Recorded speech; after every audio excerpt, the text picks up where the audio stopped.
Nao viongozi wa chama cha ODM wamesisitiza katika mazungumzo na chama cha UDA wanataka nafasi ya naibu wa rais kutengewa mwanamke kutoka chama hicho cha ODM. Na wakizungumza huko Kwale na Mombasa, viongozi hao wamemsuta katibu wa chama Edwin Sifuna wakimtaja kuwa msaliti chamani ODM na kwamba ana njama ya kukisambaratisha chama cha chungwa. Na Francis Ntalaki alikuwepo, hapa taarifa yake.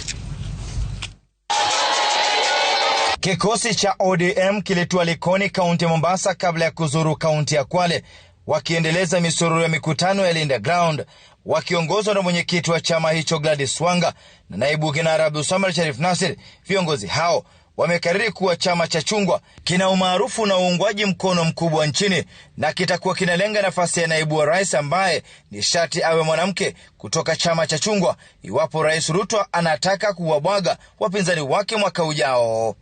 And we are telling you, His Excellency, if you want your government to succeed, if you want your second term, look at the women. Women are 28 million voters.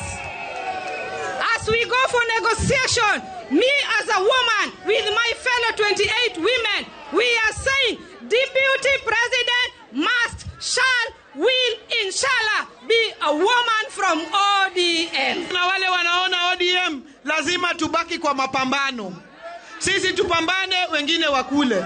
Sisi tupambane, wengine waingie serikali. Tuendelee kupambana ama tutafute njia ya kuingia kwa serikali. Viongozi hao wamemsuta katibu mkuu Edwin Sifuna wakimtaja kama msaliti, wakisema amekuwa akitoa taarifa zinazokinzana na msimamo wa chama chao. Akasema watakao saliti chama cha baba, mimi muniachie, nitamenyana nao. Akamweka jamaa mwingine, leo hii anakula nguruwe, kesho anakula kuku, kesho kutu anakula nyasi.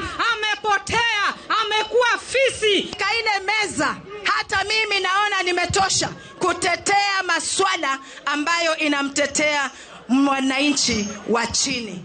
Sisi tumesimama nyuma ya Daktari Oburu Oginga Odinga. Kwa hivyo sisi tumheshimu ule kaka wa baba, maana huyo ndiye alikuwa kakake.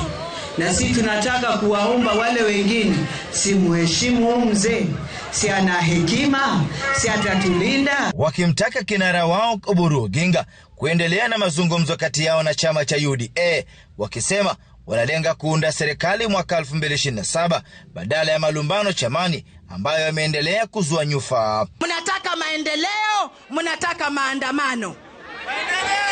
Kwa hivyo kama unataka maendeleo, tumtume patida wetu Oburu Oginga katika mazungumzo na watu ambao wamekomaa akili kama hawa chair Gladys Wanga.